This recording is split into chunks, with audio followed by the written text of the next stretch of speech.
give a lending hand to his father, who suffered stroke. I was just listening to that story when I was driving here. And yeah, congratulations. That's what we want to encourage for other people to join in good causes in the community. Yeah. And actually now, that brings us to what I wanted also to discuss with you. Yeah. And it's a bit of a reflection. The gentleman, there's one of the Kenyan scientists who passed on. He's called Professor Arthur Obel. Yeah. Professor Arthur Obel was famous and infamous for his research capability, but also infamous because of his... there was a lot of controversy in his time. Around this time, but he could flip very fast as well. Yeah. And he could shoot. Well, I mean, on one hand, I kind of applaud him for, bringing the first cases of HIV. Yeah. If you guys don't know what this guy did, he was among the first scientists who brought into surface and into the public limelight about the HIV virus, which had obviously affected a lot of people. And then he found himself in deep waters when he came with, or rather developed two medications, that was Cameron and Pal Omega. So on one hand, you can appreciate that he was among the first people to identify the disease itself. You can appreciate that was necessary. Imagine if it had not been brought to the public's space. Yeah. People would have continued having sex without protection and so on and so on. And so you can appreciate what he did.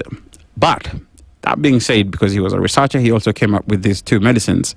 And they kind of bypassed that regulatory body that is supposed to, I think it's called KEBS. I don't know which one. I don't know whether it's the same body for medicine. The pharmaceutical body. The pharmaceutical body. Yeah. So he bypassed those regulators, and he put this medicine, Cameron and Pal Omega. And he told his patients that this would cure. And as we know, HIV and AIDS does not have a cure. And so he got sued, actually. Yeah. I think that was in 1998. Yes. He served some during... of the patients actually sued him. Yeah, some of the... Yeah, I mean... But give it to him, because when he was saying that the big pharma companies did not allow the African research to develop it to the level he would have loved to develop it. Yeah. Because, you see, medicine in the world is a cartel. Yes. Where the big pharmas are from the West. And we actually saw that during COVID's time, when we saw there was only a handful of companies that could produce a vaccine. There was, what's this name? The names that during COVID's period, there was only Purdue Pharma. Yes. There's huge conglomerates in the States, Moderna and so on and so forth. Yes. But there was only a few of them that distributed to the whole world. Because they didn't allow other people to exactly for profit purposes. Yeah. So I think that was one of the issues. Yeah. So of Arthur Bell, even if and this is what ails most of African research. Yes. Because African research has not been accepted on the table. Yes. Like the way the Indians have forced their research and the Chinese. Remember, the Chinese and the Indians had been put down for a very long time by the Western counterparts about research on medicine. Yes. But they have refused that kind of being put down. And you can see a lot of Indian medicine. That's why they have a lot of generic. Yeah. And they also have traditional medicine, which is basically either Chinese or Indian. But African medicine, for example. It has not gone mainstream because, I think there is this whole nonsense of our medicine. The perception itself, I think it's killing us. The perception that we are incapable of, creating medicine that can outmatch or be at the same pace with the medicine that is being produced in the West. It's just a condescending attitude towards our researchers and towards our doctors, and it is unfortunate. Unfortunately, that's the reality, though. No, it's unfortunate because if, for example, we had that capability, right, and we had that ability to be allowed to play on the same level. Yes. Probably Pearl Omega and Cameron would have been developed into a better medicine. Yes. Because now there would be more rigor, more research behind them, more teams behind it. Yeah. The country would have marketed it. Yeah. And then it could have gone to the scientific journals for critiquing. For critique, peer, I think they call it peer research. Peer research. And also for testing. Yeah. And then we would have said, you know what? Pearl Omega is hogwash. Or this Cameron is bullshit. Yes. But since we are not allowed or given that opportunity as Africans to debate, to research, to review together as peers with the rest of the rest of the world, then that condescending attitude really kills. And I think this is where the African Union needs to step up. Because we need to ensure that we have our own research institutes that can be able to champion these doctors and these researchers so that we can put them in the market. If the Westerners have no business doing research with us, I think it's fair to say that we can collaborate with other African nations. And we can do away with Western research. And also we can, I think... Or perhaps even just the advent of us having an African Union that functions in that direction can, bring or attract Westerners to come and research with us. So when would we, for example, then, because African medicine has traditionally been known to be one of the best treatment methods. Yes. And we have enjoyed this thing. Do you actually rely on herbs yourself? Yes, I do. Do you take herbs? I do. Yeah. Throughout, if you go to my island, they know exactly what ails you and they'll give you a herb. Yeah. And it can be mainstreamed. Yeah. Why haven't we managed to mainstream our herbal medicine that if you go to hospitals, you can say, instead of this Panadol, get me this one with the same dosage. I think... I think it just boils down to the attitude itself. We just have very brainwashed institutions that have placed all their beliefs, or rather all their confidence in Western medicine, and isolating and sequestering African traditional methods and deeming them inferior. I think that's the problem here, because you're right. When we go to our traditional households, and for example, the other day I had a terrible migraine, and my grandma, put some spices and some herbs, and it was green tea. It did the job. But then when we come to, trying to institutionalize or trying to dig deep and invest on research, I think what ails us, and I think the problem is the attitude that people have towards African medicine and African traditional methods that actually have been very effective in the past, right? And I don't know why we don't have a lot of people lobbying for this, but it's something that we should definitely pay attention to. I agree 100% we should. But now back to Obel, something which really made me very happy is that one time, Professor Bell was also a maverick. Right. A maverick in that he used to have an office in the CBD somewhere near Norwich Union. Yeah. And one afternoon, the way matatus block the path. Yeah. So he was trying to get out of the office to run to his home laboratory. He had some specimen he really needed to check in an hour so that he can make his research findings. Yeah.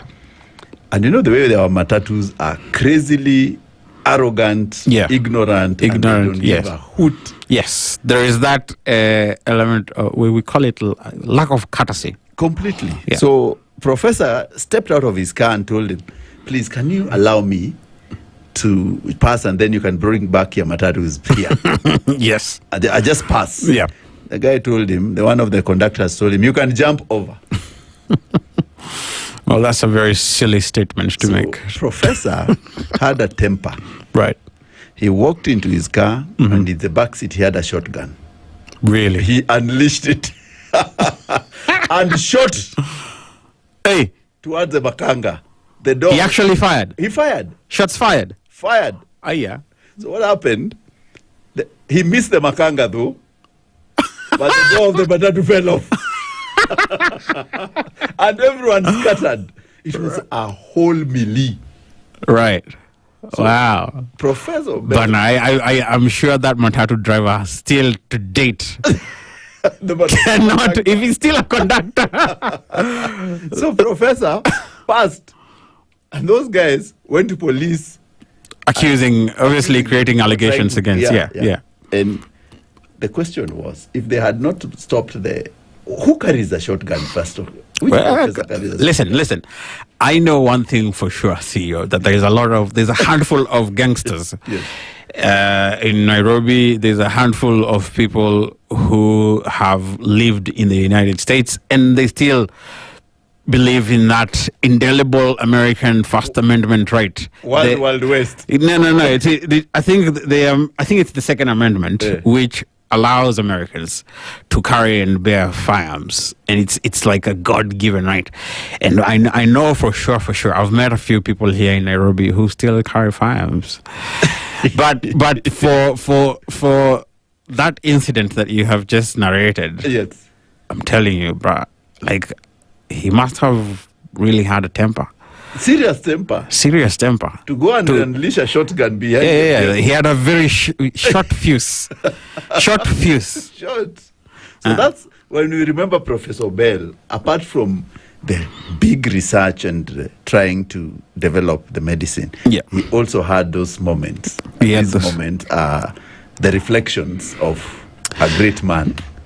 But I think we should just, remember the good that he did by bringing this issue to the public. Yeah, sure. Because, the unfortunate part, when you look at it, is if he hadn't done what he did, which is bring this to the attention of many Kenyan people and the public, AIDS would have taken, a lot more people. And I think he played the role of CDC director as well. Yeah. That was from, I think, 1995 to 1999 during Maury's era. Yeah. But you can also appreciate that his research and his work enabled people to at least be a little bit more cautious when it comes to, engaging in relationships, and also bringing the educative aspect of how to protect ourselves against HIV virus. And I think that's what I'll remember him for. The good work that he did in his... So I think the two people we remember today, first is the Kaluma boy. The Kaluma boy, yeah. And now...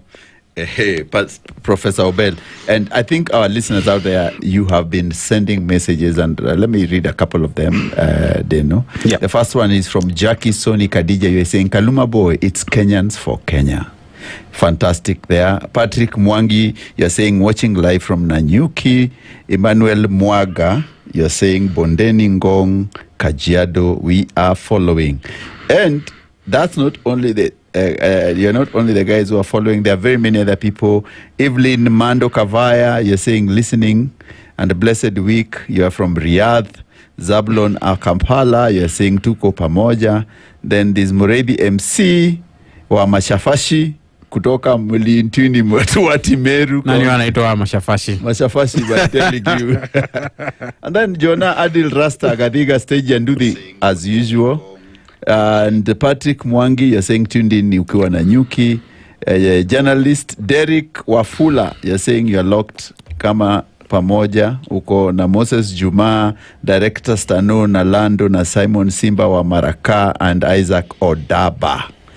And then Moses Juma, kijana fupi round nono Kakamega ndani ya journalist, umesema uko hapo ndani Lwahaha na Isaac Odaba, kijana ya Mchumani. Abiudu Waita, and then Joseph Wanalondo, you're following. Mbushi, Mwene wa Kiamatogo, you said you're listening.